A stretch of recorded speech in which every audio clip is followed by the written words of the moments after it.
Kita mulai nggih, Mbak-mbak dan adik-adik. Bismillahirrahmanirrahim. Assalamualaikum warahmatullahi wabarakatuh. Waalaikumsalam warahmatullahi wabarakatuh. Alhamdulillahilladzi hadana lihada wa ma kunna linahtadiya laula an hadanallah. Asyhadu an la ilaha illallah wa asyhadu anna Muhammadar Rasulullah. Allahumma shalli wa sallim ala nabiyyina Muhammad. Puji syukur alhamdulillah pada malam hari ini kita bisa bertatap maya kembali mengkaji ilmu Allah. Kali ini kita akan kembali belajar bersama dengan Ustadz John Haryadi dengan tema ilmu menurut Al-Quran. Sebelum kita simak kajian dari Ustadz John Haryadi, kita buka majelis virtual kita dengan tilawah Al-Quran yang akan disampaikan oleh Ukhti Ani. Ukhti Ani, sudah siap?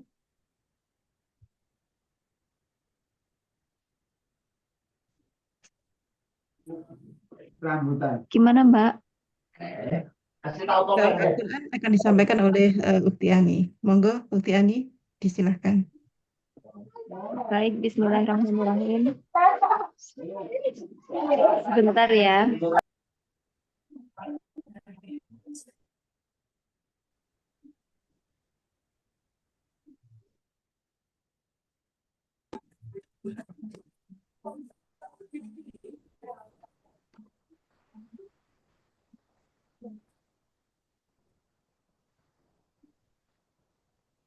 Bismillahirrahmanirrahim. Assalamualaikum warahmatullahi wabarakatuh.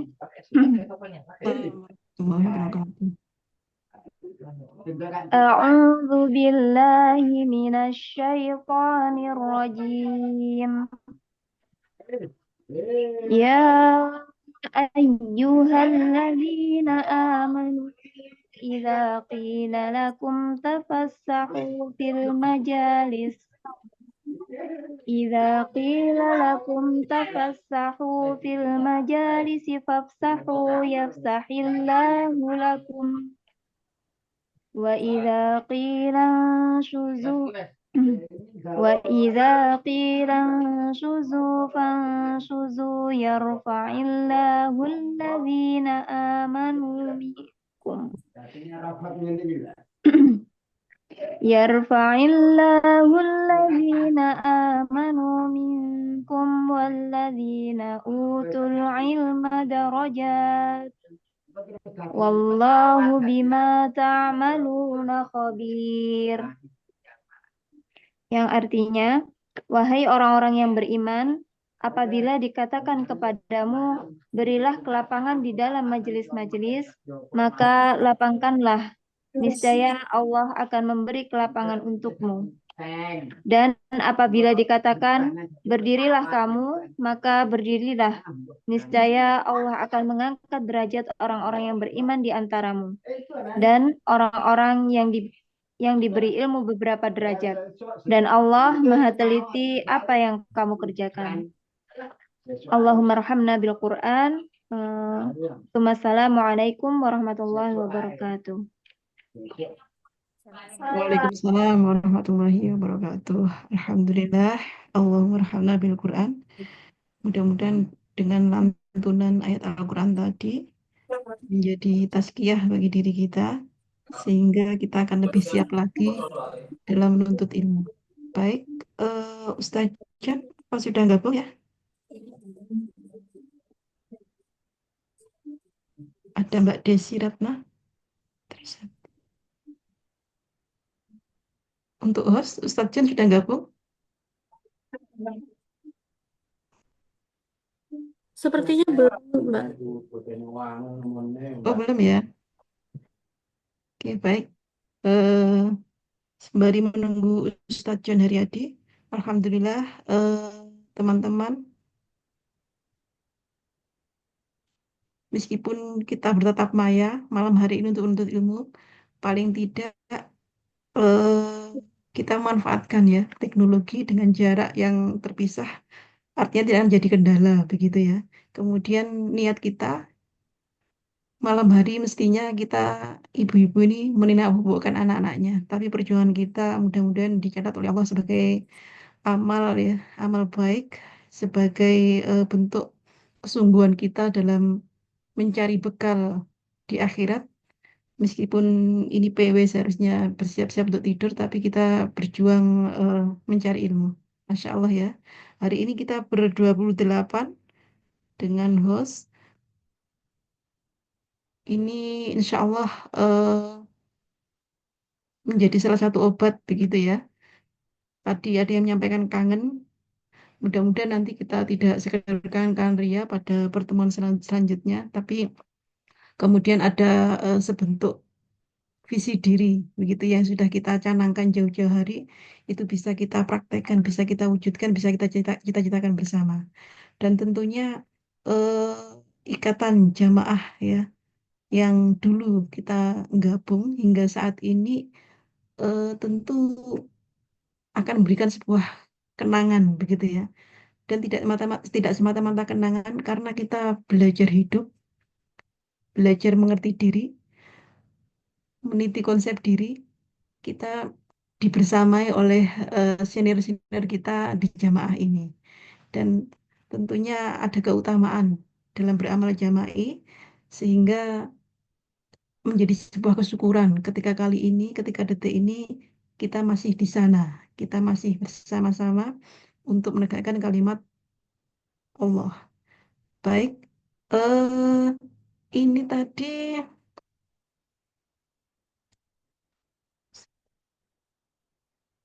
Ustaz John sudah masuk, sudah, sudah join ya. Oke, mungkin masih siap-siap. Saya sapa dulu. Assalamualaikum Ustaz. Assalamualaikum warahmatullahi wabarakatuh.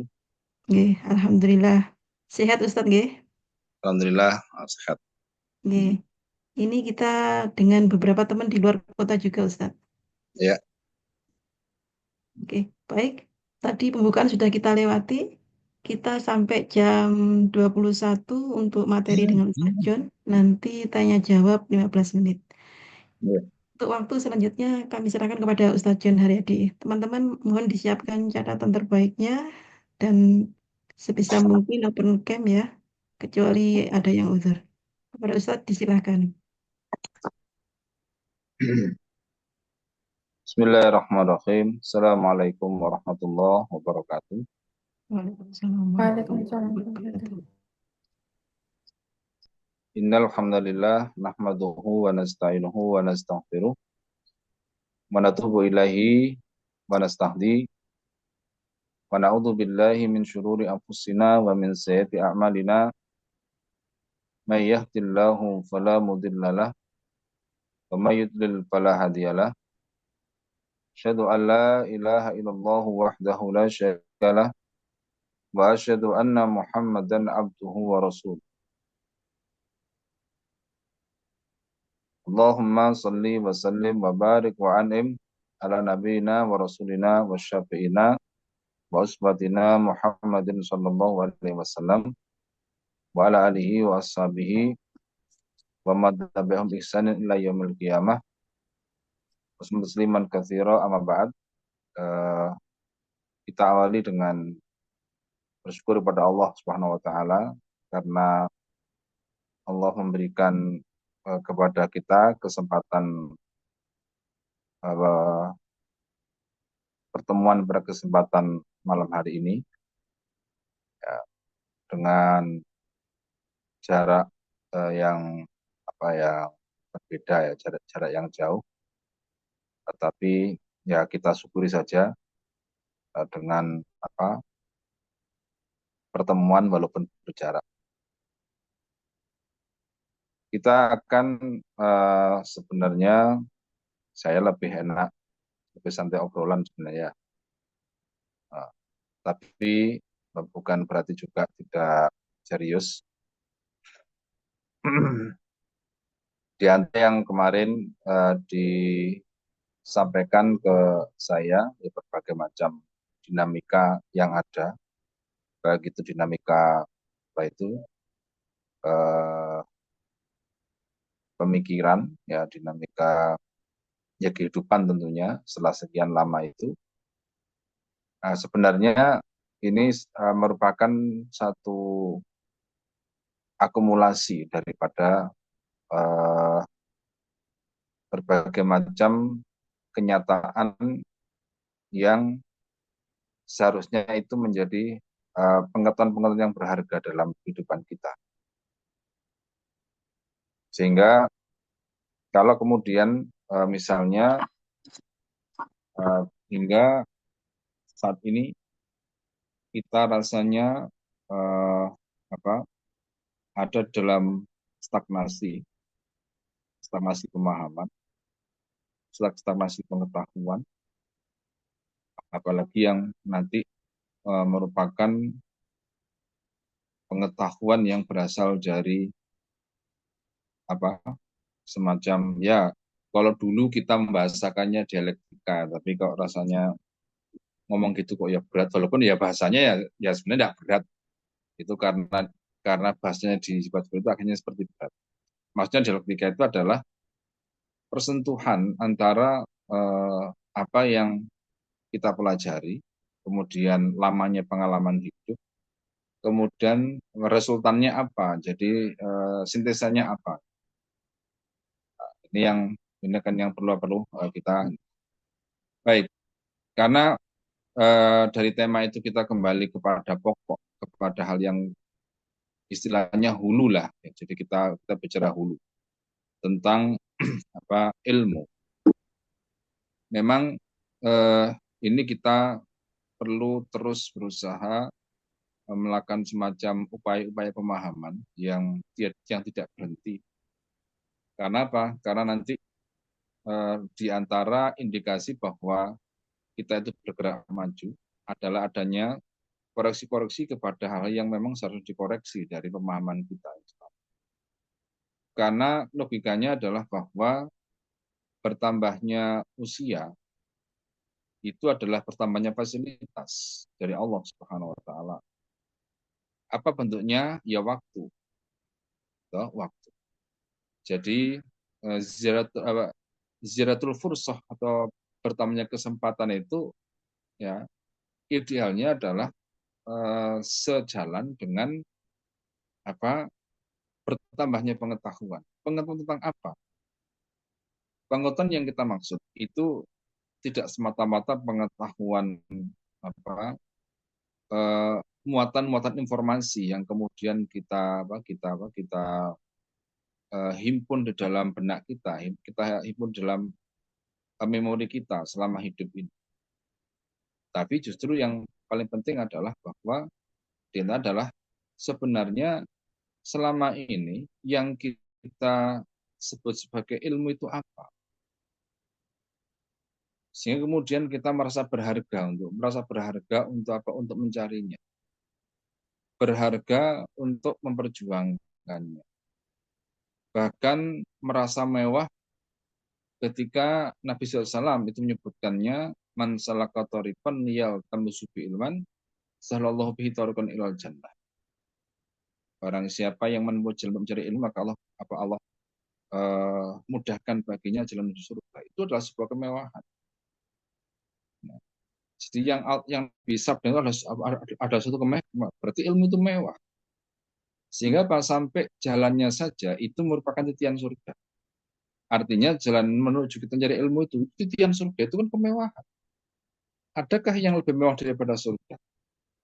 Nah, memang istilah-istilah ini nantinya, apakah itu surga, apakah itu neraka, atau yang lain-lain itu ya semua istilah-istilah keagamaan yang selama ini kita paham, itu apakah cukup untuk mewarnai semua tema-tema pengetahuan di dalam benak kita, dalam pengetahuan kita, yaitu kemudian membentuk diri kita hingga saat ini, hingga seusia ya. Kalau saya usia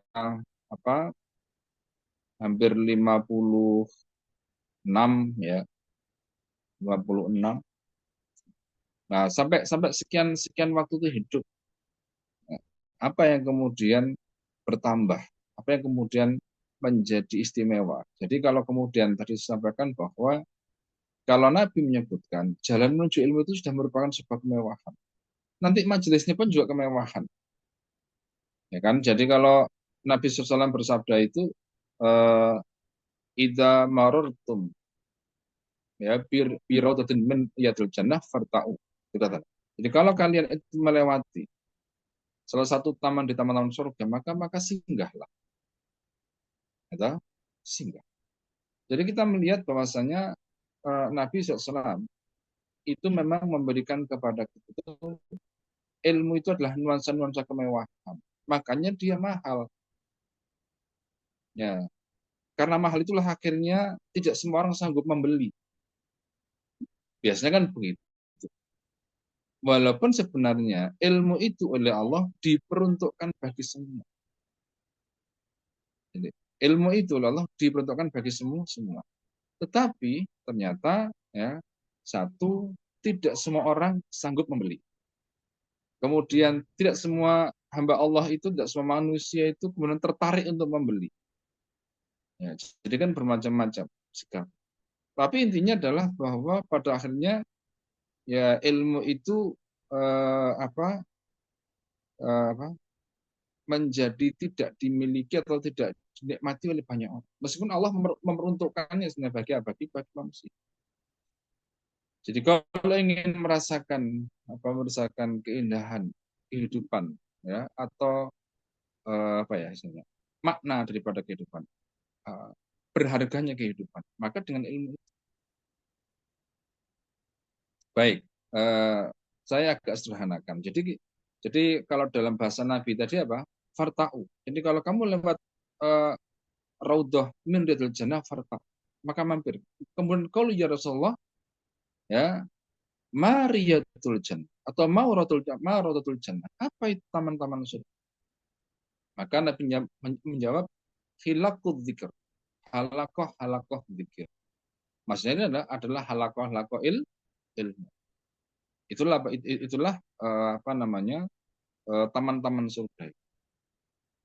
Nah, jadi kalau kita digiring ke sini, maka kita bisa mendapatkan pemahaman bahwasannya dalam deskripsi Nabi tadi yang dikatakan sebagai Ratul Jannah itu adalah keberadaan manusia, keberadaan hamba Allah yang kemudian dia itu mengkaji ilmu.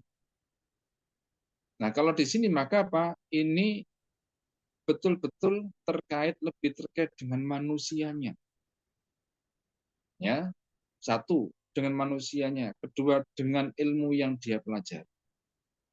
Yang lain itu boleh ada, boleh tidak. Katakanlah sekarang tempat yang nyaman, atau tempat yang enak, dan lain-lain pokoknya yang itu konotasinya itu adalah kenyamanan, itu boleh ada, boleh tidak. Karena apa? Ketika kemudian seorang menemukan kemewahan itu di dalam pengetahuannya dan di dalam kesadarannya, maka kemewahan fisik itu menjadi tidak lagi dominan. Ya, berarti ada boleh, tidak ada pun juga tidak menjadi penghalang. Nah, maka sekarang pengetahuan apa atau ilmu apa yang kemudian itu nilai sehingga kemudian Nabi menyebutkan majelisnya adalah taman surga. Nabi menyebutkan bahwa jalan menempuhnya adalah titian surga. Semua yang serba mewah. Yang di dunia itu tidak ada. Ya. Jadi di dunia itu bentuknya bukan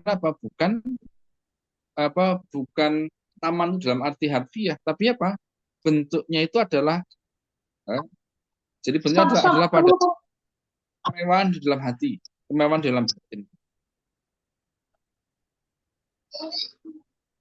Ya, jadi kemarin itu dalam batin. Kenapa demikian? Itu kalau lihat kita lihat pada historis, pada sejarah, maka Nabi itu Nabi itu ketika halakoh Nabi itu jauh dari kemewahan. Tapi mewah apa? Berarti apa yang mewah pada halakoh? Yang mewah itu adalah cara berpikirnya. Yang mewah itu adalah batinnya. Karena apa?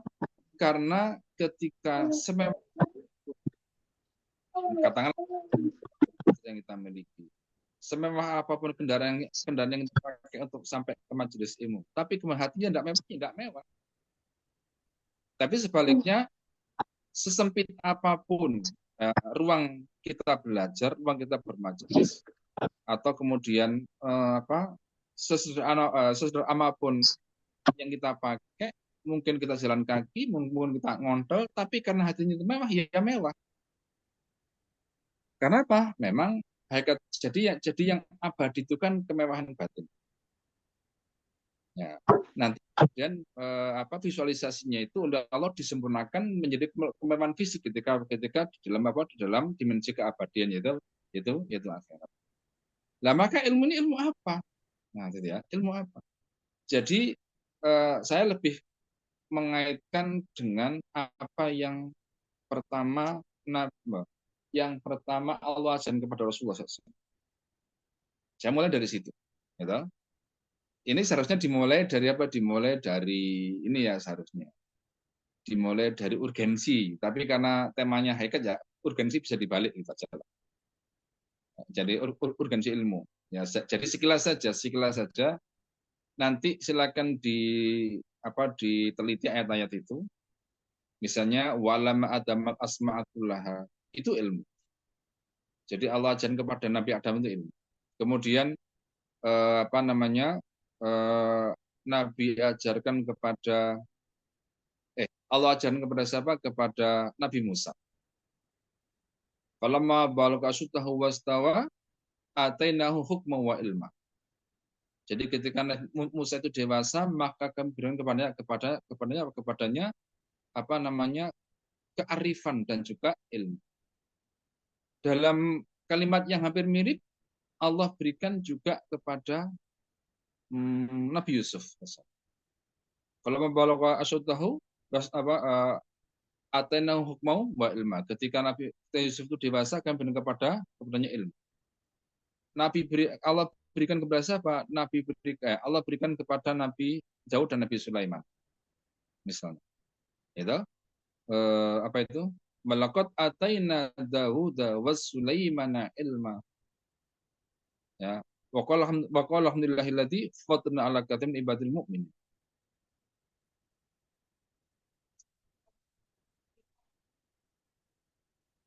Jadi dan kami berikan kepada Daud dan Sulaiman itu ilmu. Yang kemudian beliau berdua mengatakan, ya Allah segala puji bagimu yang telah menjadikanku dengan ilmu ini, engkau beriau kelebihan dari kebanyakan orang beriman. Ilmu.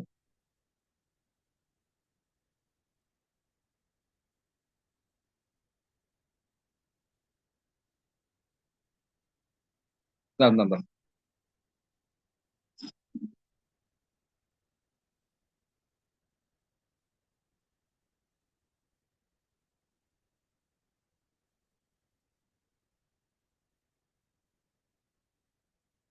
Zafran.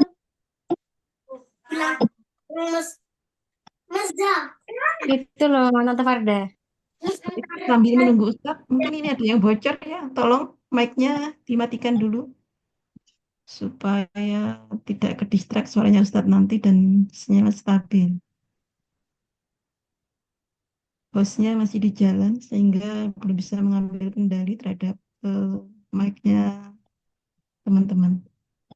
Sekali lagi, mic-nya mau dikondisikan ya teman-teman ya, supaya nggak ada kebocoran, sehingga suara Ustadz bisa stabil. Jazakumullah.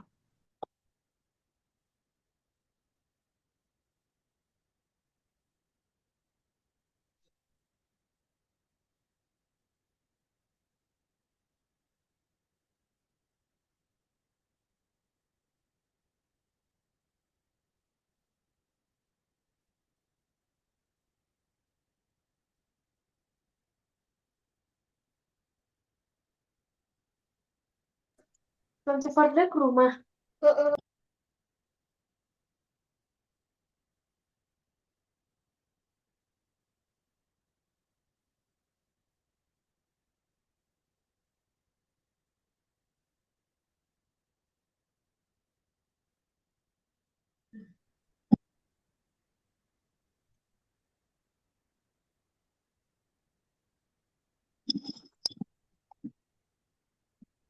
eh, ada santri tadi.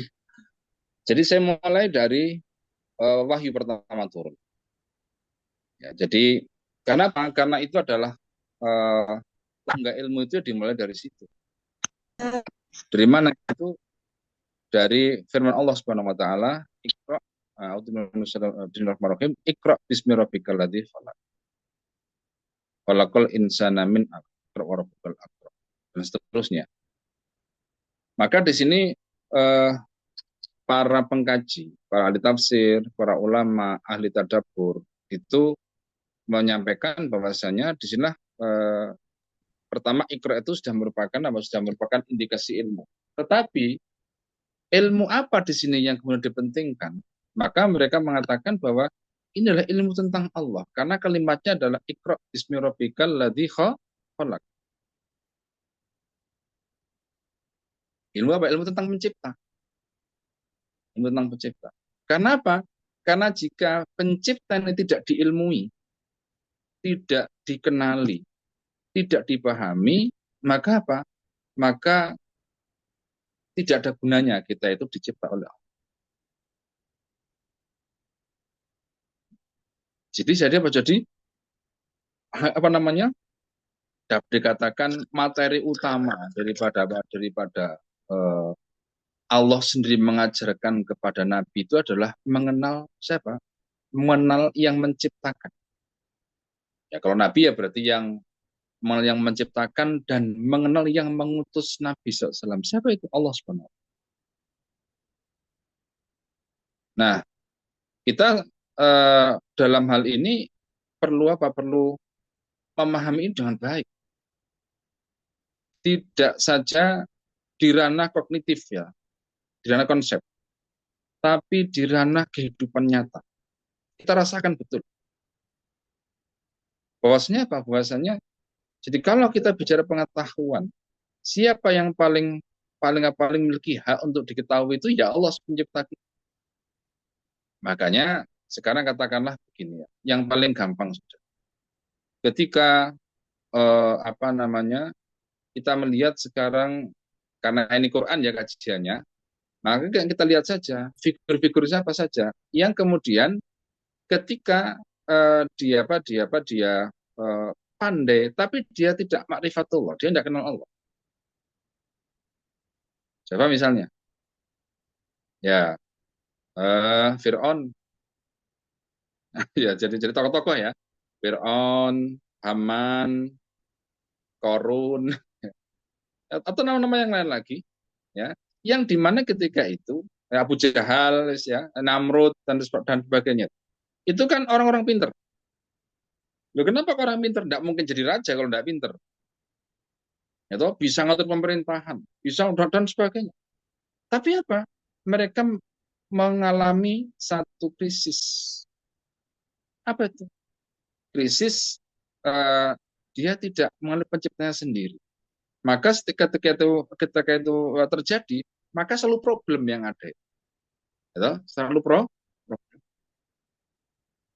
Jadi dapat dikatakan bahwasannya hulu semua pengetahuan itu adalah ma'rifatullah, adalah mengenal Allah SWT.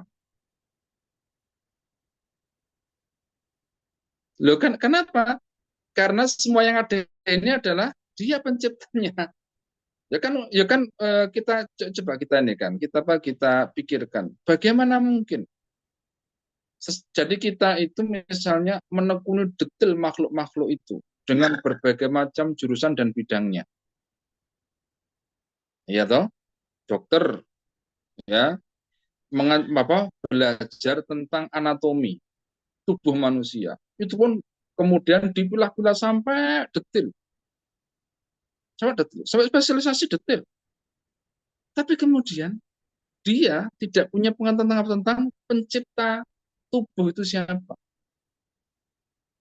Siapa yang menciptakan saraf, siapa yang menciptakan pembuluh darah, dan semua yang ada dalam tubuh. Ya. Maka ini anomali, sebuah keanehan. Secara berpikir sebuah keanehan.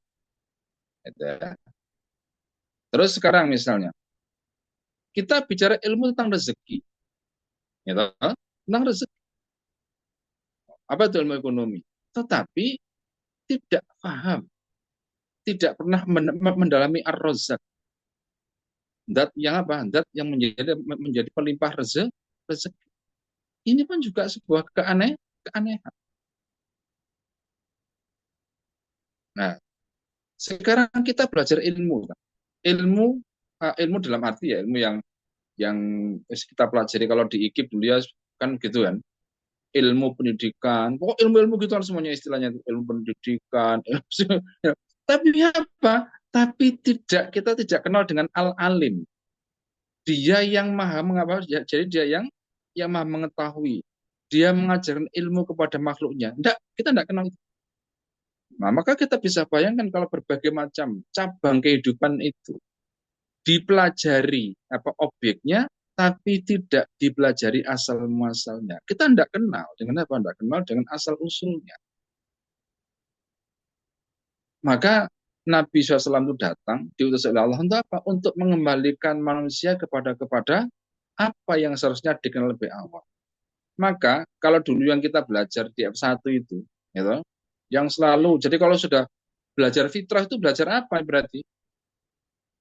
Ya, belajar tentang pertanyaan Allah kepada manusia di alam ruh.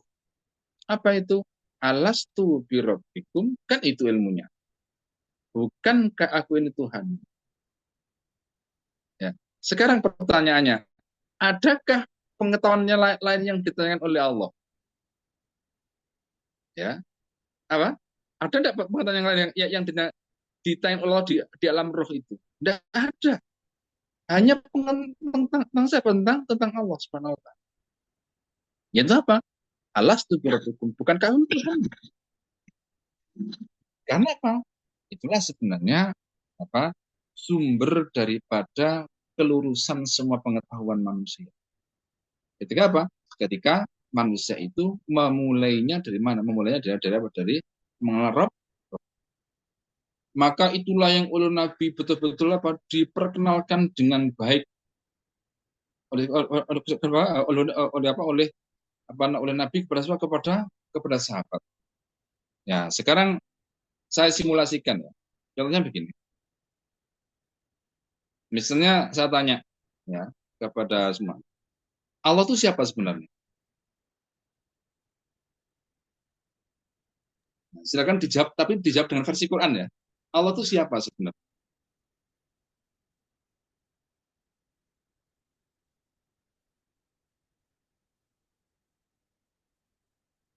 Nah, ini kan kita perlu coba apa namanya di dalam Quran. Katakanlah sekarang kalau misalnya sekarang sedang apa tadabbur juz amah misalnya ya, misalnya gitu ya. Itu Masya Allah kaya itu. Kaya apa? Kaya tentang apa? Tentang hal-hal yang di situ kita oleh Allah diajari untuk diajari ilmu yang luar biasa. Ilmu yang luar biasa. Ilmu tentang man Allah dengan cara yang apa? Dengan cara yang sederhana. Maka saya katakan, bahkan itu ilmu apa? Tidak perlu biaya banyak. Tidak perlu, cuma perlu kemauan saja dan perlu membuka hati saja. Coba, siapa Allah itu? Ya, kalau di juz amma siapa Allah itu? Ilahin nas. Hah? Maafin nas. Misalnya begitu, ya, misalnya. Ya, tapi itu apa di versi itu masih apa masih berat. Kenapa berat? Karena seringkali tidak disadari. Ya, tidak disadari. Nah, coba dicari yang lebih ringan. Nah, yang lebih ringan. Dan itu merupakan pengalaman. Misalnya, ambil contoh. Misalnya Allah sampaikan, "Falyabudu rabb hadzal bait alladzi at'amahum min ju' wa amanahum min khauf." Siapa Allah yang harus kita sembah itu? Siapa? Hah? Siapa? yang ngasih kita makan. Nah, makanya nanti kalau kita, jadi kan kadang-kadang kita ngajari anak-anak itu kan apa apa namanya ya, ngajari anak-anak akidah itu kan kadang-kadang ngawang. Maka juz amma itu ngajari apa? Ngajari cara yang Rob yang harus kamu sembah itu siapa? Yang ngasih kamu makan. Nah, kalau dalam surat Quraisy kan gitu kan. Nah, itu nanti kalau mau dirinci lagi ya, yang dia yang menjadikan saya itu bisa tidur, yang menjadikan saya itu bisa minum. Daftar itu ada tuh. Jadi sekian banyak daftar tentang apa, tentang dia yang sebenarnya menyertai pusaran hidup kita setiap hari ini. Itu apa itu? Itu ilmu. Ilmu yang Allah perkenalkan kepada kita. Jadi kan begini, kita bisa bayangkan bahwasanya eh, apa dengan pola-pola yang apa yang kalau kita ambil gradasi ya modelnya, jadi bertahap ya. Jadi mulai dari hal-hal yang Allah sampaikan dalam kaitan dengan hal-hal yang akrab dengan kehidupan kita. Makan tadi, minum tadi, tidur. Sekarang kalau tidur di mana tidur? Di mana ayatnya kalau tidur?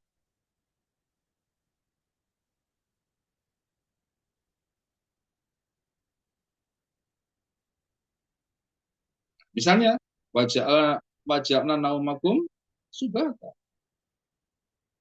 Waja'na laila libas. Itu kan mungkin kita hafal sudah ya, Bu. Jadi apa? Jadi kalau gini, kalau kita kalau orang sering kali bilang, oh, Gusti Allah tuh enggak ada Gusti Allah. Allah tuh enggak jauh, ya, enggak jauh. Karena apa? Memang sudah nyata tadi itu.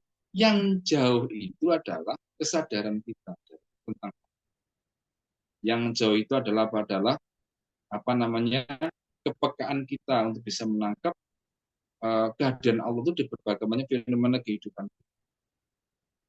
Jadi kalau Allah tidak pernah jauh. Jadi yang menjauh itu adalah kita. Apa itu? Pemahaman kita, kesadaran kita itu yang seringkali menjauh dari apa dari. Nah, inilah yang nanti kita akan bisa menghubungkan kenapa Allah itu sampaikan bahwasanya mengingatnya itu menenangkan. Jadi berarti mengingat ini bukan segera menyebut ya. Jadi mengingatnya, memahaminya itu menenang.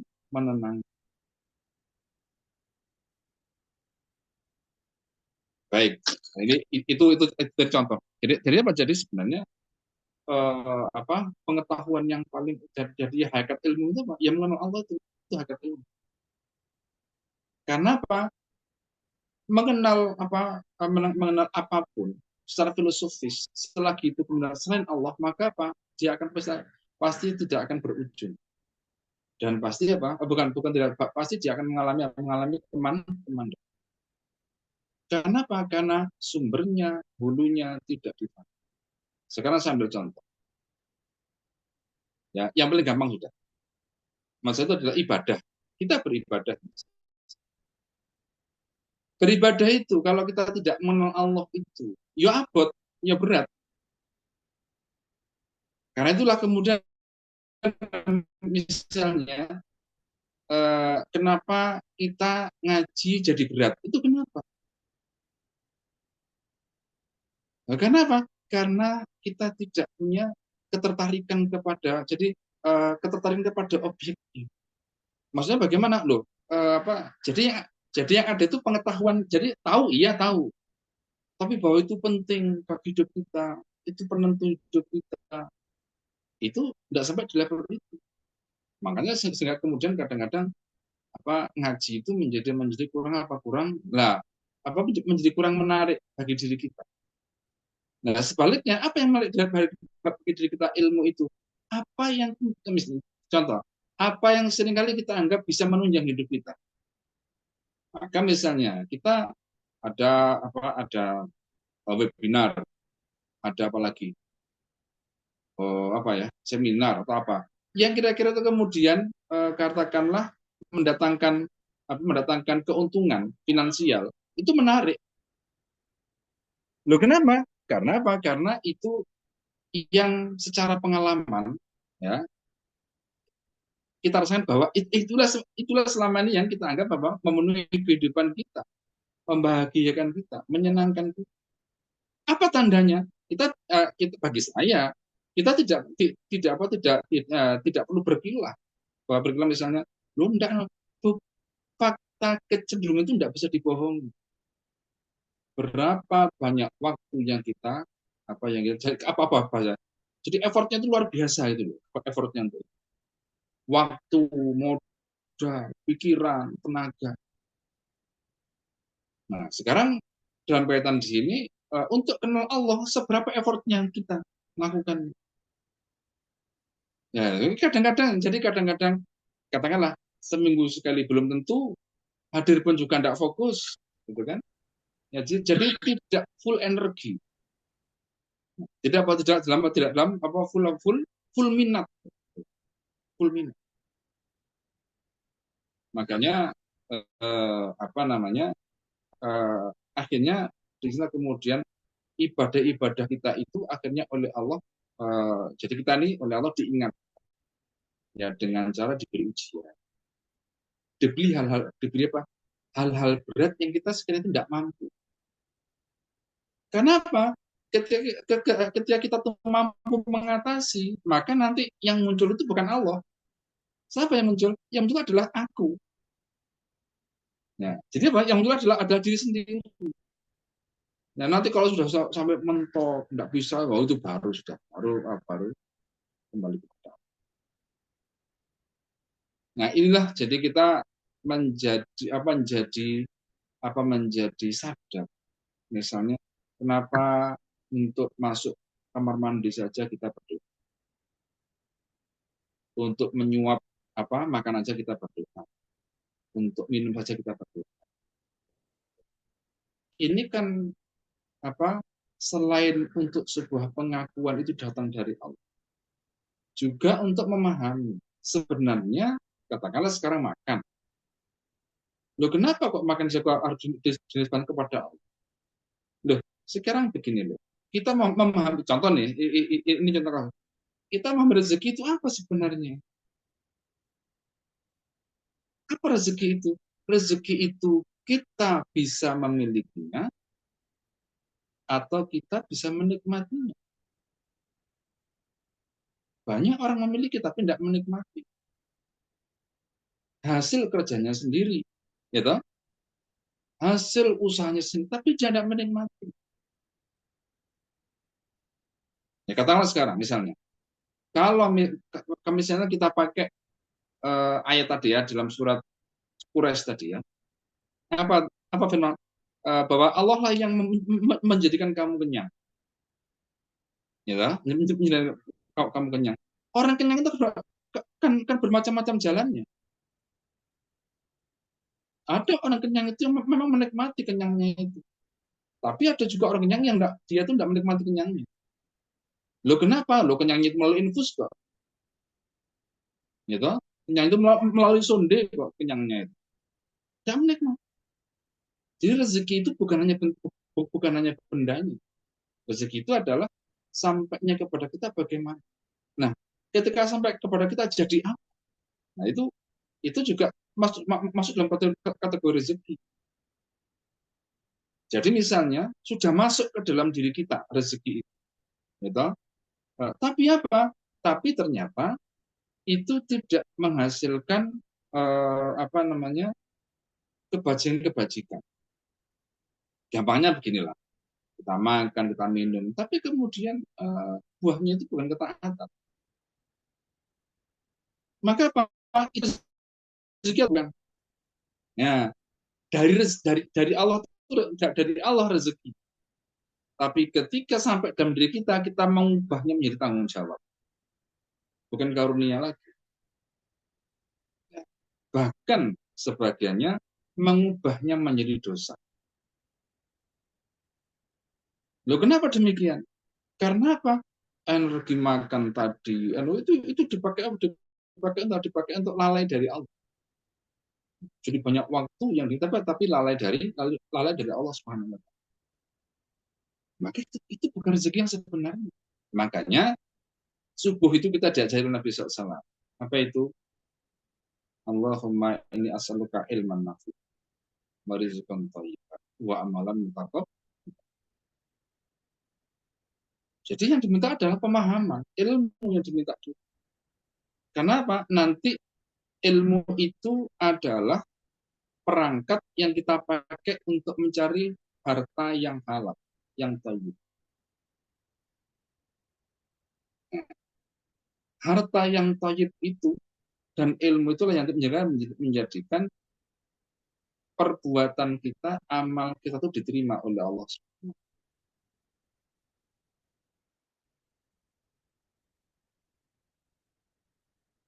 Nah, jadi sekarang kita ini percabangannya banyak di pengetahuan ini. Sekarang kita ini kan kepada yang inilah, yang dalam konteks ilmu tadi. Jadi misalnya gini, kan kita di antara yang paling banyak disampaikan itu dan itu menjadi pengetahuan bersama, apalagi kita yang ngaji, itu adalah tujuan hidup, ya kan? Tujuan hidup. Jadi ilmu itu, kalau para ulama menyebutkannya bahwasanya, ya, ilmu yang dikatakan sebagai aujabul wajibat, yang paling wajib, itu adalah mengenal Allah. Gitu.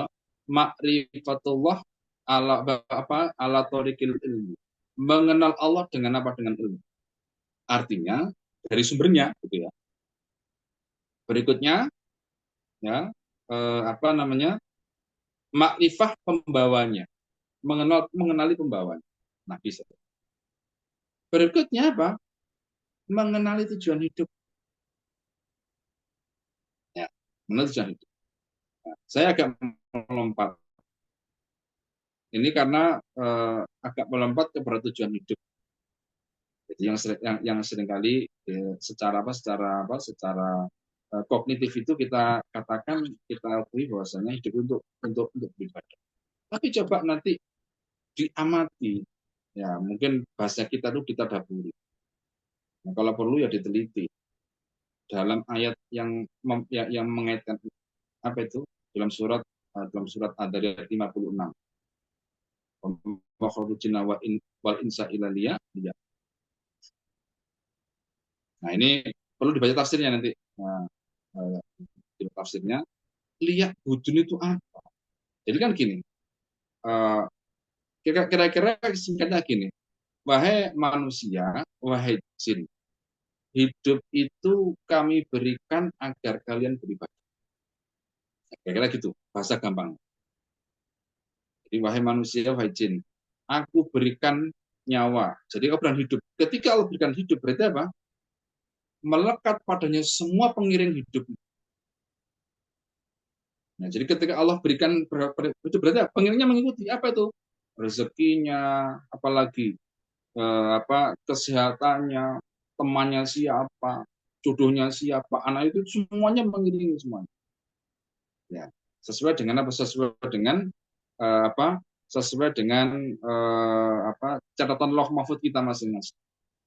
Tapi intinya adalah sama, untuk apa? Untuk beribadah. Dan itu apa? Ketika hidup diberikan oleh Allah, maka tujuannya adalah untuk beribadah. Tetapi ibadah itu tidak bisa kita lakukan kalau kita tidak mengenal Allah.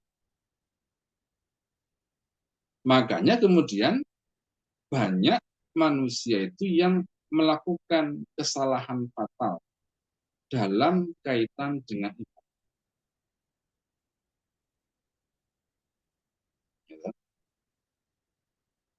Jadi misalnya, kita ambil contoh, misalnya orang Hindu beribadah, ya ibadah, tapi bukan kepada Allah.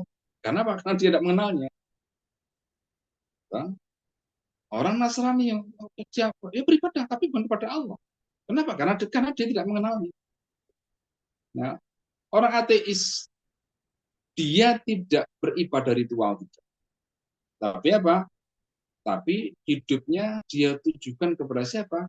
kepada apa yang dia, nah, jadi ya, kepada destinasi yang dia cari, yang dia tuju. Apa dia pikirannya? Kepentingannya apa? Ya berarti materi kan berarti. Loh kenapa demikian? Karena dia apa? Karena dia bukannya tidak mau, bahkan tidak mengaku. Kita bisa bayangkan implikasi daripada tidak mengenal Allah. Yang beribadah pun jadi sesat, yang tidak beribadah jadi apa? Jadi apa? Itu apa? Implikasi. Nah, sekarang kita tidak bicara mereka. Sekarang kita bicara diri sendiri. Artinya kita bicara nama diri kita yang ngaji dan sebagainya. Nah, sekarang apa namanya? Dalam konteks kita beribadah. Jadi beribadah kepada Allahnya sudah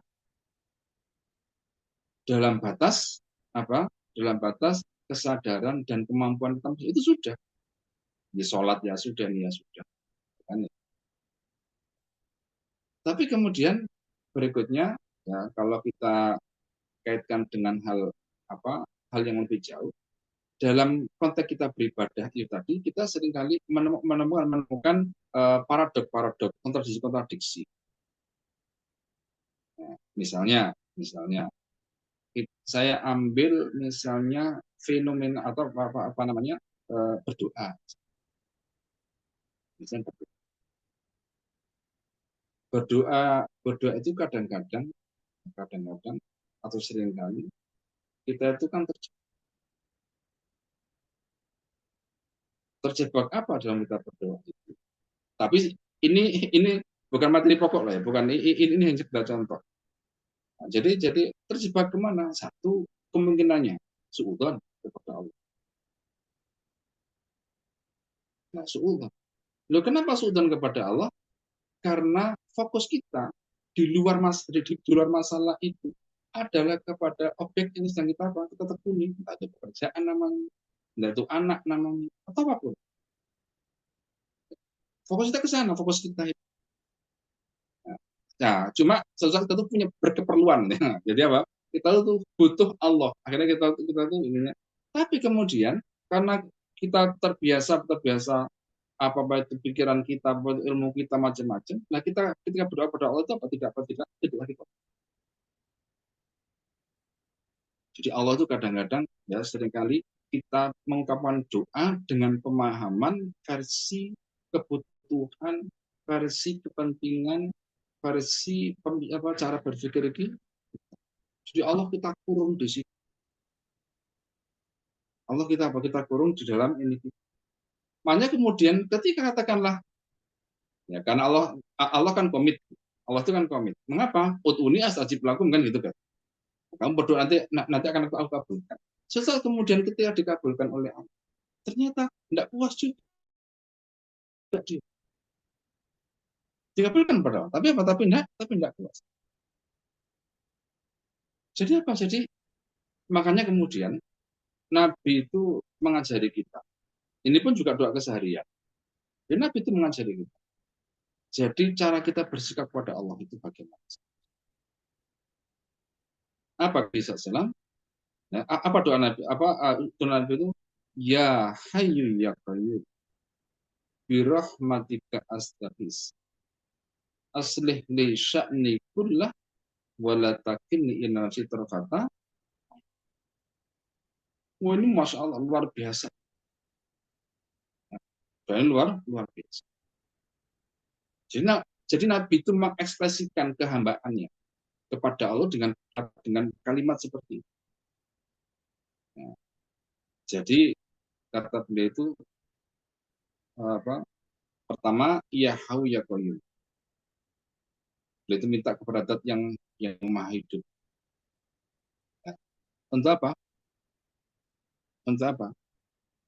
Karena ketika harapan itu kepada selain Allah pasti ada batas. Batas apa? Batas makhluk itu ya kematian.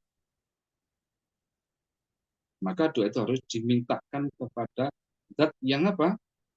Yang Hayyu, yang Al-Qayyum, la ta'khudhu sinatun wa la naum.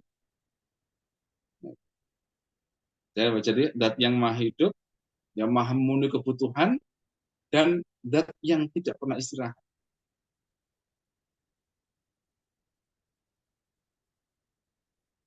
Ya, apa kata Nabi kemudian? Ya Allah, aslih li sya'ni kullah.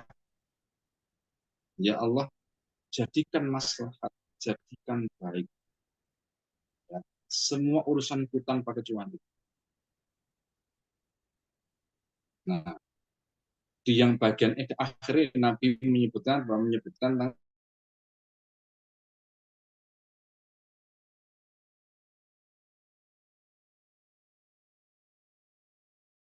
tentang betapa campur tangan pandai apa Nabi menghilang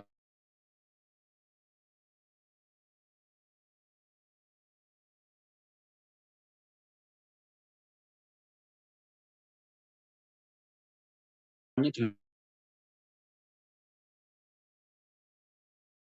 engkau biarkan aku walaupun hanya sekejap.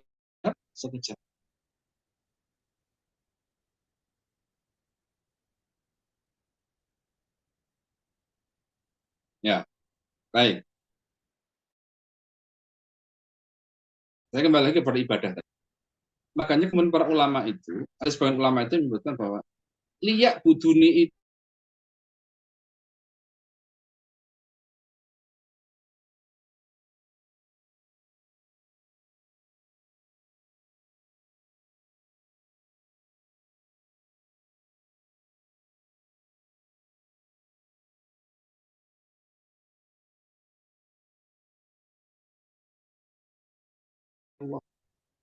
kalau hamba itu sudah betul-betul kenal kepada Allah, maka apa?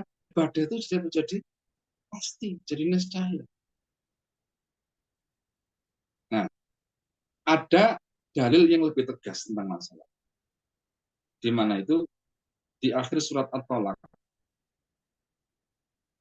Akhir surat At-Tolak itu Allah sampaikan apa? Allahu khalaqas sab'a samawati wa min al-ardi mithlahunna yatanazzalu amru bainahunna lita'lamu anna Allah ala kulli syai'in qadir wa anna Allah qad ahata bi kulli syai'in. Jadi Allah sampaikan dalam di akhir surat At-Tolak. Nanti sebenarnya gini Ibu ya. Coba nanti ditadaburi ya. Ini surat At-Tolak. Kenapa kok akhirnya seperti itu? Ayo, kenapa kok akhirnya kayak begitu akhirnya? Loh, inilah suratnya apa? Tentang rumah tangga. Ayo. Tapi apa? Akhir ayatnya seperti itu. Akhir apa? Akhir suratnya seperti itu. Apa akhirnya? Apa namanya? Agar kalian wahai makhluk manusia jadi saksi atas kekuasaan Allah. Hidup. Jadi Allah hidupkan kita untuk apa? Untuk jadi saksi kekuasaannya.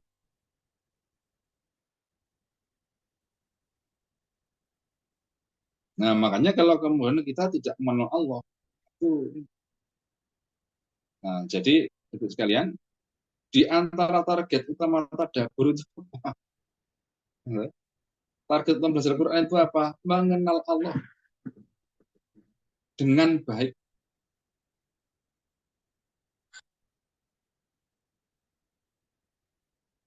Ya, kalau mau dirinci ya, mengenal Allah, merasakan kehadiran Allah, merasakan keterlibatan Allah, merasakan campur tangan Allah. Itu kalau mau dirinci lagi. Cuma kalau apa? Kalau silabi itu kan susah ya kalau gitu ya, silabi. Ya, itu nanti mungkin dalam dialog dalam apa itu bisa. Jadi apa? Tahu itu berikutnya nanti adalah merasakan kehadiran. Ya, di mana kita ambil itu? Contohnya nanti coba lihat dalam surat Asy-Syu'ara. Surat Asy-Syu'ara. Surat 26 tentang apa dialog Ibrahim alaihissalam. Dengan apa? Dengan kaumnya. Coba lihat, amati tentang apa? Tentang bagaimana cara Nabi Ibrahim itu menunjukkan keterkaitan beliau dengan Allah.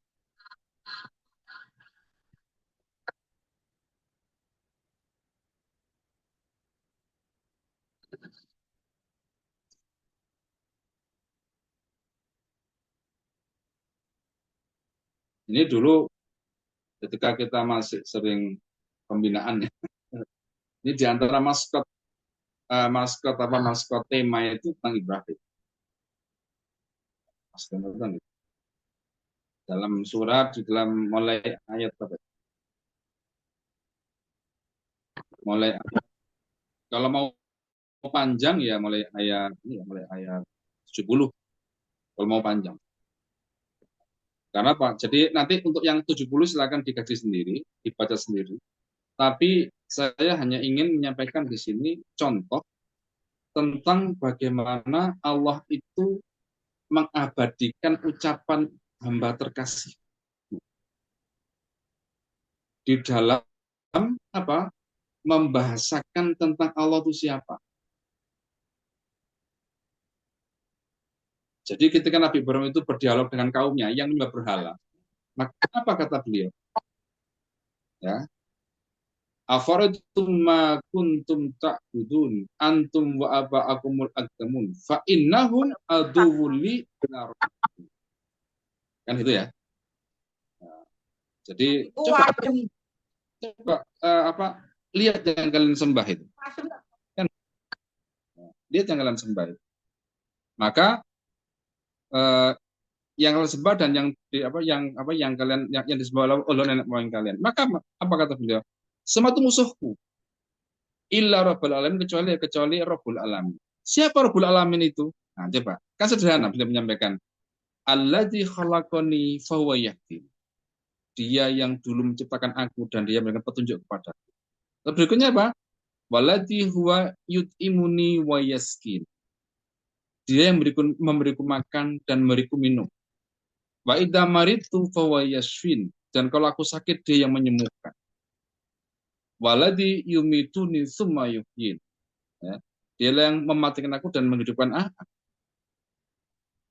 Jadi sekalian, peristiwa makan minum itu peristiwa akidah.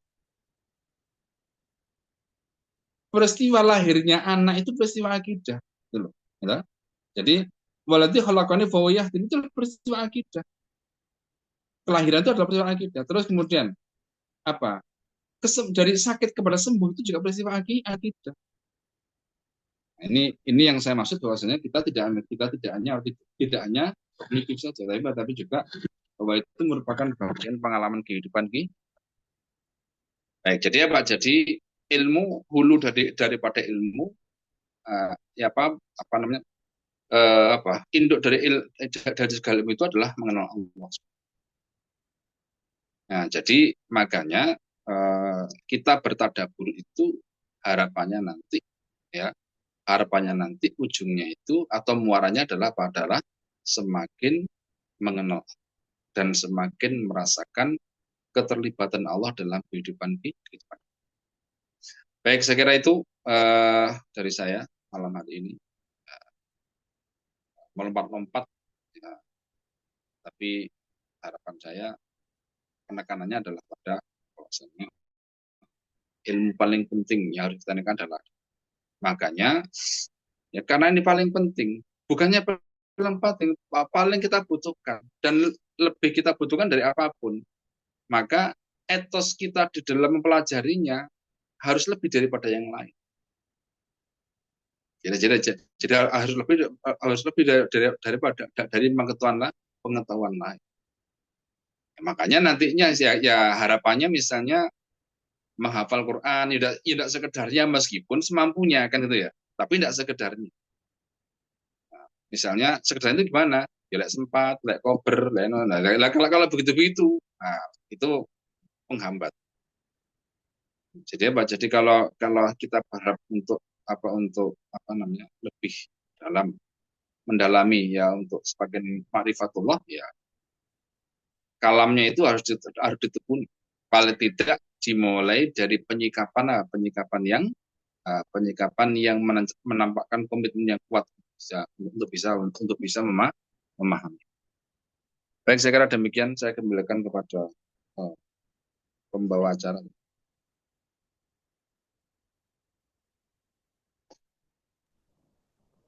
Masya Allah ya, luar biasa.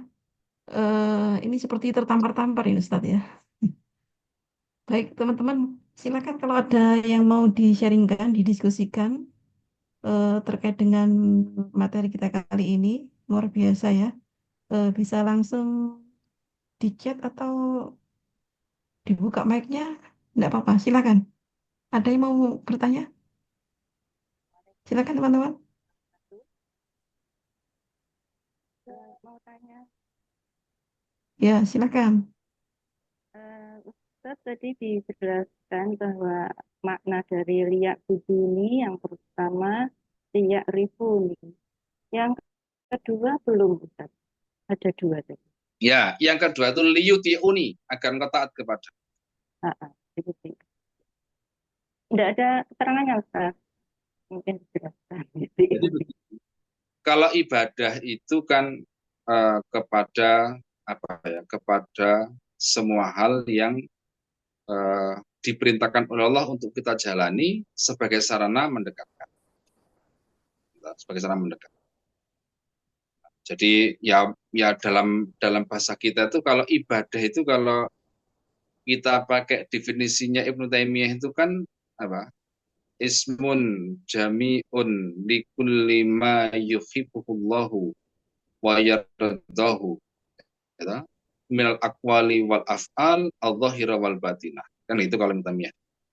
Ibadah itu adalah ya semua apapun yang mencakup hal-hal yang Allah sukai, Allah ridhoi, baik itu berupa perkataan ataupun perbuatan, lahir maupun batin. Itu ibadah.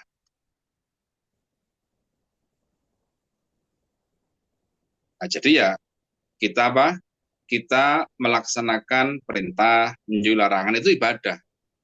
Kita berakhlak baik, ya itu ibadah dan seterusnya. Kemudian yang di akhir surat At-Tolak tadi, Okay. saya belum bisa menangkap maksudnya.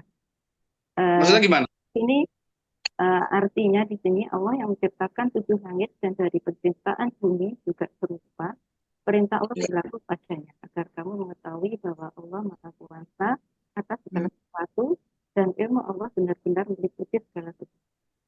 Ya. Jadi kan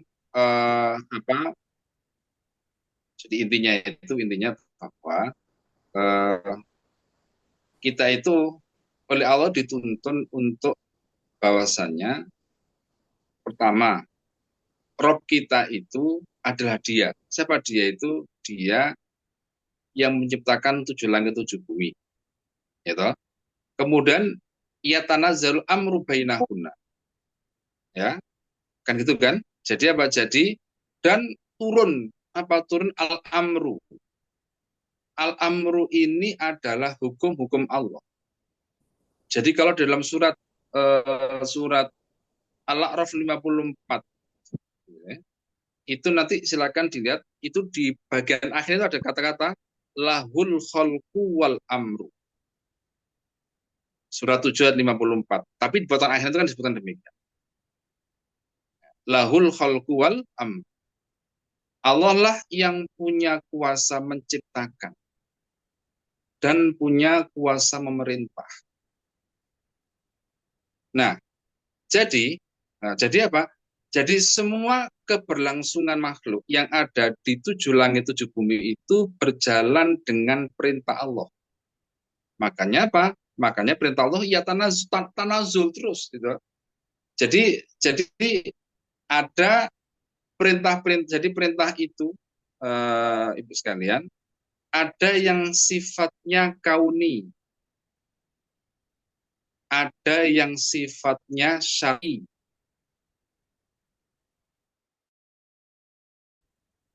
Yang syar'i itu bentuknya tuntunan agama, gitu. Ini tuntunan agama. Yang kauni itu apa? Ya berbagai peristiwa kehidupan, berbagai peristiwa yang ada di alam semesta ini itu kauni terjadinya. Misalnya adanya siang malam itu kauni. Ya.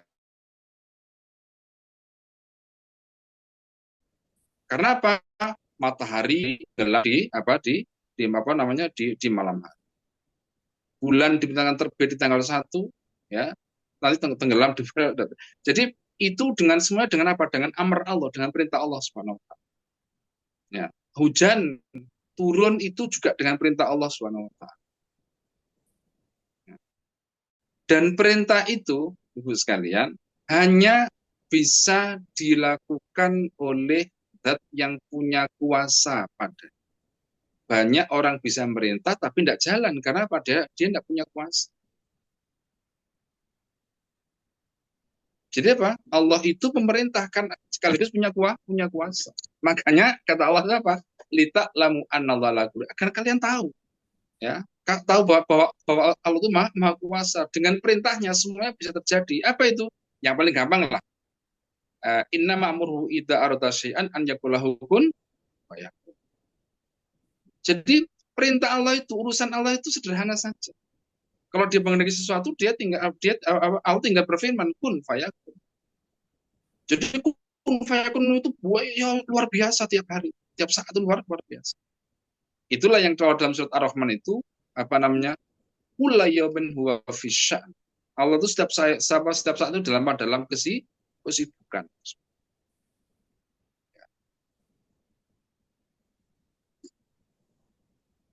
Nah, jadi apa? Jadi ini itu kalau jadi gini, itu kalau ayat itu dipahami sebagai ayat itu sendiri.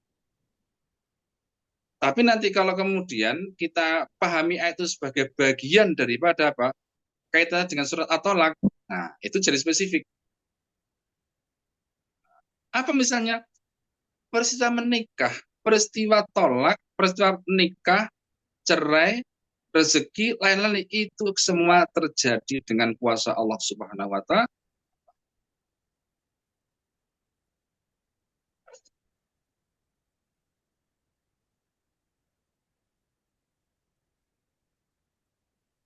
Nah, jadi kan dari itu kan kita ambilkan ya, kita ambil sekarang fragmennya begini. Nauzubillah min dzalik ya. Misalnya ada perceraian dengan semua implikasinya, semua dampaknya. Gitu, dengan semua dampaknya. Dampaknya kepada saudara, dampaknya kepada masing-masing pihak, gitu. Bagi suami, bagi istrinya yang sudah bercerai tadi, dan itu kan terjadi dengan kuasa. Ya, jadi dengan apa? Dengan kuasa. Makanya di sini seseorang tidak bisa menghakimi itu sebagai jadi kita itu hanya bisa jadi kalau pihak lain ya itu tidak bisa menghakimi itu. Karena apa? Itu sudah ketetapan Allah. Yang bisa itu hanya mengambil pelajaran dan kemudian bagaimana melaksanakan hukum syariatnya. Itu kalau ayat akhir tadi. Jadi urusan semua yang terjadi jadi kan gini. Kalau urusan yang ada di 7 langit 7 bumi aja kekuasaan Allah, apalagi yang sedetil tadi. Urusan jodoh, urusan menikah, urusan tolak, urusan rezeki, semuanya ada dalam kuasa Allah SWT. Makanya nanti silakan dilihat pada bagian-bagian akhir dari masing-masing ayat terkait dengan tolak. Misalnya, innallaha balighu amrih. Qad ja'alallahu likulli syai'in qadar. Kan itu kan? Jadi kata Allah, sudah kamu usahakan versimu. Apa versi hamba itu? Apa? Wa may yattaqillah yaj'al makhraja, kan gitu ya. Ayo kamu usahakan itu. Nanti Allah yang akan mengantarkan kepada itu apa itu? Contoh ya. Kalau terkait dengan tolak tadi. Ya sudah itu dulu. Nanti kapan-kapan diteruskan lagi. Itu ada yang tadi apa? Oke, Yang tulisan oke. tadi apa itu bacaannya? Yang terakhir, bentar, bentar. Oke, oke, pertanyaan. Oh, Yang saya bacakan Ustaz ya. ya, Kita meyakini bahwa semua terjadi atas kehendak Allah. Dan kita meyakini secara hati bahwa itulah ketetapan terbaik bagi kita. Apakah normal kita merasa sedih bila mendapat ketetapan yang tidak baik menurut kita? Sedih yang dalam yang kadang membuat kita bertanya kenapa terjadi? Apa yang kulakukan setelah ini? ya, ya. Jadi gini, kalau bicara manusiawi, semuanya manusiawi. Karena apa? Ya tempat sedih itu di manusia, kata ya, di makhluk kan tempat sedih. Ya itu manusia kalau bicara manusia, bicara manusiawinya. Tapi kalau misalnya kemudian berikutnya, artinya gini, kalau kita tidak sedih ya berarti bukan manusia kan gitu ya. Sebenarnya yang diinginkan dengan sedih itu pertama adalah memahami apa itu satu memahami bahwasannya ya apa peristiwa itu bukan kuasa kita. Satu. Kedua, bahagia itu bukan produk murni kita. Jadi apa? Bahagia itu dari mana? Ya dari Allah. Sebagaimana sedih dalam arti musibah datang dari Allah, maka apa? Maka solusinya pun juga harus diminta kepada Allah. Nah, jadi ketika sedih itu kemudian sampai di level berlarut, ya, di level berlarut, maka apa? Maka ada keterputusan hamba itu dengan apa? Dengan di sisi itulah ya, di sisi itu. Jadi ada semacam link yang terputus. Apa link yang terputus itu? Berarti selama ini hidupnya mengandalkan diri sendiri.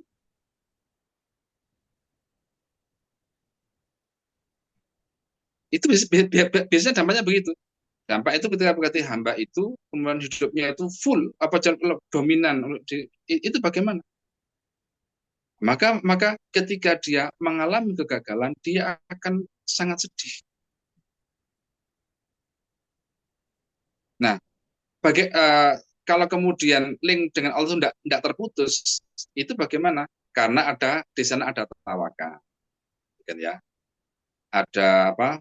Eh, jadi gini, sedih itu tergantung di mana posisinya. Kalau sedih itu ada sedih itu di masa lalu, namanya apa? Namanya huzn, ya toh? Ada sedih itu di masa sekarang, namanya ham. Ada sesuatu tuh belum terjadi tapi menakuti, namanya gham. Ya, jadi apa? Yang sekarang namanya apa? Ham, yang kemarin namanya huzn, yang akan datang namanya gham. Ya, bahasa lain itu ada khauf juga itu ya. Masa lalu itu sedih itu, karena itulah kenapa ulama itu sedih harus diatasi. Dimintakan kepada Allah doanya. Kenapa? Sedih itu di masa lalu itu jika terus terbawa akan menjadi traumatik di hari ini jika tidak teratasi. Ya kan itu kan. Jadi kita kan seringkali kalau traumatik itu kan misalnya kenapa nih? Aduh saya tuh pernah punya pengalaman ini. Bahkan kadang-kadang berbuat baik pun juga tidak jadi dilakukan karena punya pengalaman traumatik. Karena kebaikan itu menyedihkan hasilnya di masa lalu. Nah, contohnya begitu misalnya. Tapi sekarang kembali kepada sedihnya tadi. Jadi sedih itu akan menjadi yang tadi ditanyakan. Kalau apa? Kalau itu memang merupakan gambaran bahwasanya ada selama ini pola hidup, pola pikir yang lebih dominan mengandalkan diri sendiri.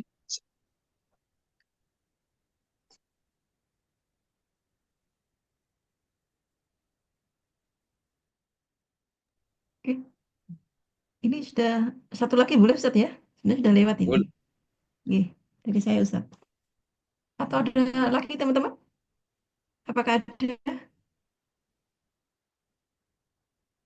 Oke, tidak ada ya. Baik, Ustadz, proses internalisasi ilmu pada diri seorang itu kan berbeda-beda. Mas saya begini, terasa terasa betul begitu waktu kita masih khusyuk untuk pembinaan ya. Jadi materi-materi teori-teori itu, materi-materi yang disampaikan itu, oh ini faktanya ini tuh. Jadi baru ngalami. Kalau dulu kayak teoritis begitu Ustadz ya. Hari ini kita misalkan begini, bahwa Allah itu Maha Pemberi rizki. Dari air hujan tiap tetesnya itu sudah Allah tentukan untuk siapa. Jadi setiap makhluk itu sudah ada jatahnya begitu. Nah, ketika ketika kita hidup bermasyarakat nyata yang saya alami itu, oh ya Allah, berarti tiap orang itu sudah ada jatah rizkinya. Akhirnya ada penyikapan begini bahwa untuk diri kita misalkan kita akan selalu legowo dengan apa yang saat ini ada di depan mata begitu Ustaz. Saya bisa membayangkan ketika dulu tidak ngaji itu ya, mungkin kita akan ya terjebak oleh oleh keadaan, akhirnya kita ya jadi hedon, kita jadi istilahnya ada rasa minder atau bahkan berkejaran, dan itu kalau kita lihat di masyarakat ngeri sekali. Yang saya temui bahwa kadang rela makan nasi garam asalkan punya mobil baru, misalkan begitu, dan itu marak marak sekali. Rela rela apa ya, istilahnya mengejar diskon mati-matian. Tapi ada sisi yang lain, dia itu nggak menghemat begitu, dia boros.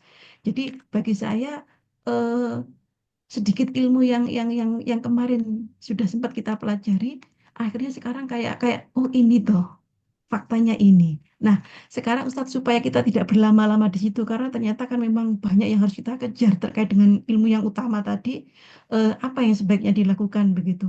Kalaupun misalkan kita numpuk-numpuk ilmu tapi tidak ada proses refleksi, tidak ada tadi istilahnya apa ya, internalisasi bahasa saya, akhirnya kan tidak ngefek di kita.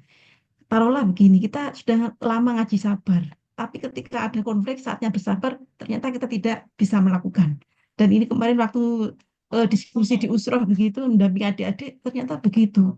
Banyak ilmu yang sudah dipelajari oleh teman-teman, tapi begitu prakteknya kita masih kayak gagap begitu, Ustaz. Nah, kira-kira seperti apa nih Ustaz supaya kita tidak terjebak di situ? Ya, eh, jadi kan begini, ya puncak dari ilmu itu kan amal ya. Jadi puncak dari ilmu itu amal. Dan amal itu merupakan bukti kesyukuran. Jadi ini konsep tapi sekaligus rumus gitu ya. Rumus. Jadi kita itu menghargai ilmu itu ketika apa? Kita ilmu itu bisa kita amal. Karena disitulah kita merasakan ilmu itu sebagai sebuah peristiwa langsung. Dan rumus syukur kan gitu kan. Rumus syukur itu adalah ziyadah, ya kan itu. Rumus syukur itu adalah ziyadah. Sehingga apa namanya?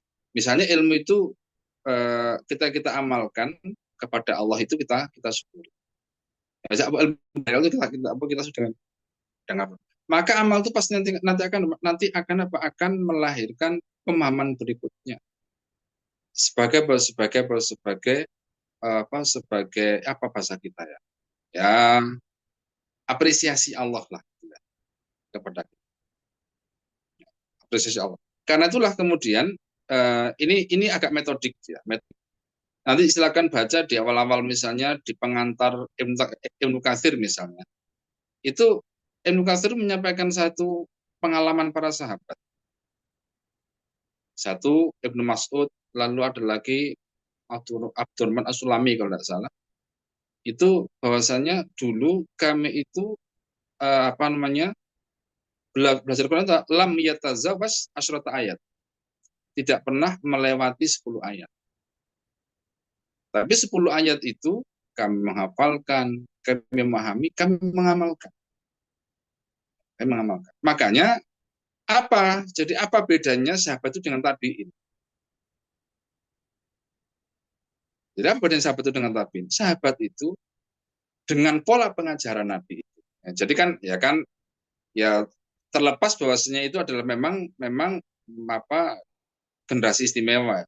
Tapi generasi istimewa itu oleh Allah di create sedemikian rupa polanya sehingga dengan Nabi sebagai muallimnya itu, sebagai gurunya itu kemudian sahabat itu melihat dua hal sekaligus, melihat ilmu juga, lalu melihat konkretnya juga.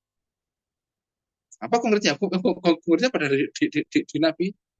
Karena itu sekarang kita bisa bayangkan bagaimana ketika Bilal itu baru masuk Islam, syahadat, hafal tahu al-ikhlas, kan? Ya itu yang diketahui. Tapi itu kemudian bisa dipakai energinya dipakai untuk menghadapi tantangan hidup. Itu apa? Ya dipukul ahad-ahad saja ya. Yang bahkan sebagian ulama itu mengatakan benar. Itu waktu itu Bilal belum hafal itu. Cuma tahu ahad-ahad saja. Tapi ayat itu betul menjadi amal. Nah, jadi paling enggak gini kalau untuk di level kita ya, bahwa komitmen kita itu belajar itu bukan sekedar tahu. Makanya ya ini kan pembenahan niat, bukan sekedar tahu. Jadi sejak awal memang kita belajar itu untuk mengoreksi diri. Jadi kita ngaji itu untuk apa? Untuk cari koreksian, bukan lagi misalnya senang-senangan. bukan semata-mata, meskipun dampaknya pasti bahagia gitu loh. Tapi ininya adalah untuk mengetahui kelemahan saya. Itu kita belajar semua untuk ngaji di antara. Nah, sehingga contohnya ya, berarti ada pemahaman yang salah saya tentang Allah selama ini. Nah, nanti kita bisa membaca, bahwa selama ini berarti hidup saya penuh suudzon kepada Allah selama. Itu kita, saya itu salah paham tentang Allah. Itu akan banyak. Kalau itu terkait dengan makrifat. Nah, jadi bagaimana istilahnya mengiringkan pengetahuan dengan amal sebisa mungkin. Jadi katakanlah begini ya, ini memang susah dimatematiskan karena masing-masing orang punya pengalaman berbeda. Dan amal itu mungkin amal fisik, bisa jadi juga amal pikiran. Amal pikiran bagaimana? Ya katakanlah sekarang menjadi ya pikiran kejiwaan lah pokoknya kan. Mungkin menjadi lebih sabar, menjadi lebih bisa menerima, menjadi lebih tekun, menjadi lebih mudah memahami. Kan gitu. Yang sering kali saya contohkan misalnya ujian orang ngaji itu adalah kalau kemudian misalnya ngaji bersama teman yang belum paham, ngaji bersama teman yang bacanya belum lancar, itu ujian itu sudah, kan ujian. Karena apa? Karena tidak semua halakoh itu kemudian satu halakoh semuanya lancar. Ada yang perlu belajar. Makanya betapa lamanya dia baca. Itu sebenarnya Allah ingin menunjukkan. Ya. Untuk apa? Kamu sudah sekian lama saya beri hidayah sehingga apa? Baca Qur'annya selancar itu setelah sekian lama. Ini ada hambaku yang baru belajar, ya, baru sadar mau belajar Qur'an. Nah, itu kan harus dihargai.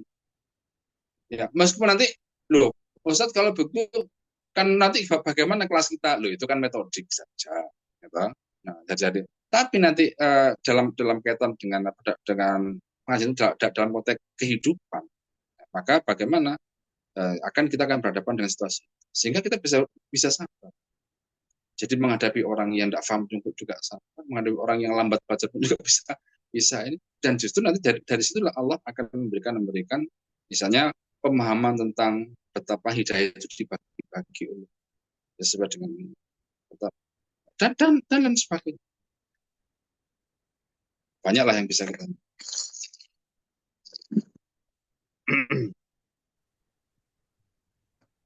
Jazakallah Ustaz. Ini ada lagi kira-kira? Cukup ya? Cukup? Oke, baik. Sepertinya di chat tidak ada yang mau reset. Nggak ada, cukup. Insya Allah cukup, Ustadz. Jazakallah, Ustadz. Ya, Ininya, Masya Allah.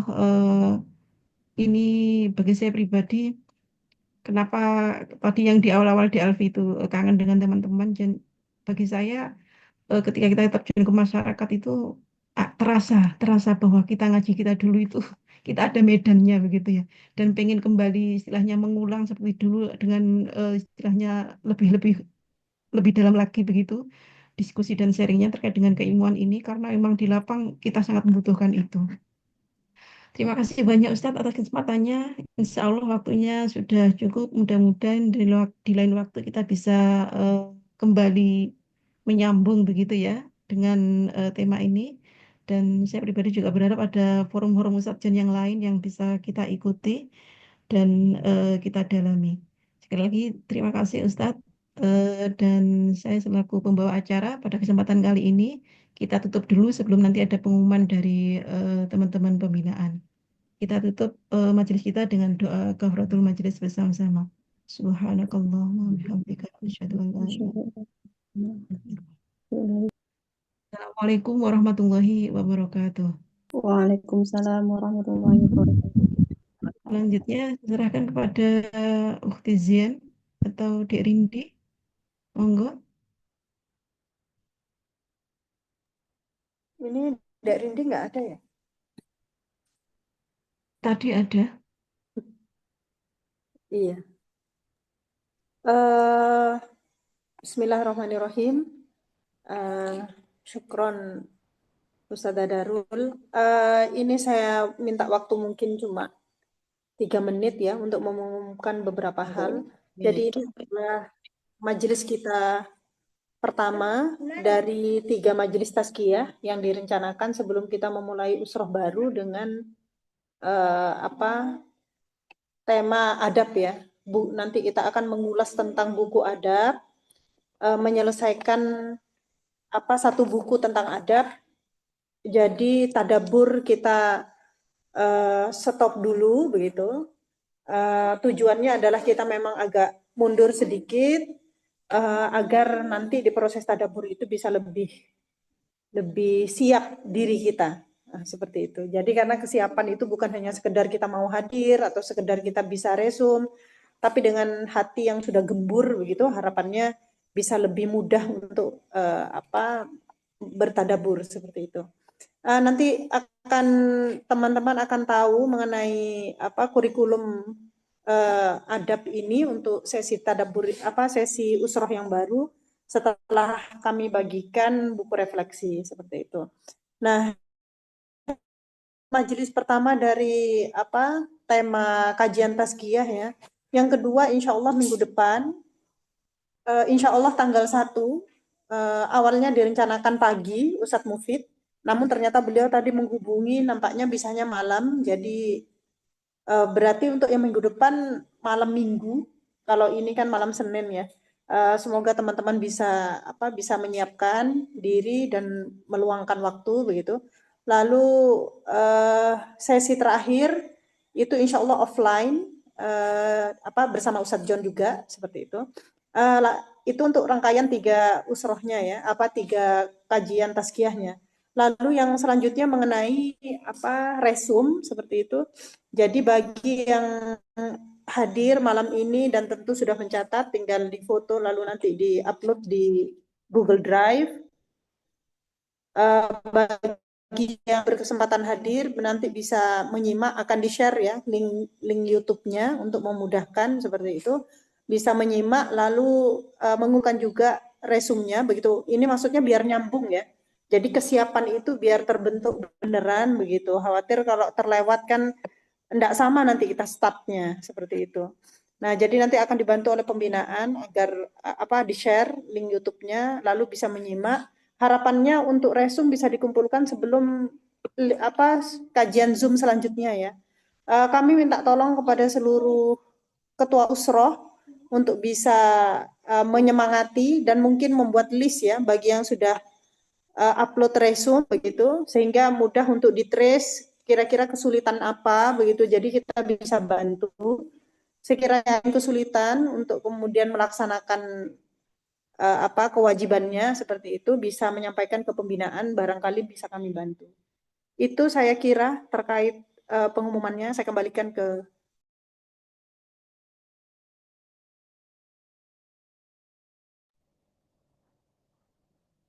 Dikembalikan ke siapa? Ke India. Oke, insya Allah cukup ya. enggak terusrah nanti kan ya. Ya, ya. Oke, berarti cukup ya. Kita akhiri ya. Insya Allah cukup. Alhamdulillah, jazakumullah, akhwat fillah, mbak-mbak, adik-adik semua. Alhamdulillah, kita bisa bertatap maya ya untuk kembali mericas energi, mericas roh kita. Mudah-mudahan untuk selanjutnya yang sudah direncanakan oleh teman-teman pembinaan, disiapkan oleh teman-teman pembinaan bisa kita ikuti secara maksimal. Insya Allah dicukupkan. Jazakumullah semuanya. Kita tutup dan bisa langsung live. Assalamualaikum warahmatullahi wabarakatuh. Waalaikumsalam warahmatullahi wabarakatuh. Baik, Jazakumullah khairan, panitia. Ya. Ini loh Bun dihapus.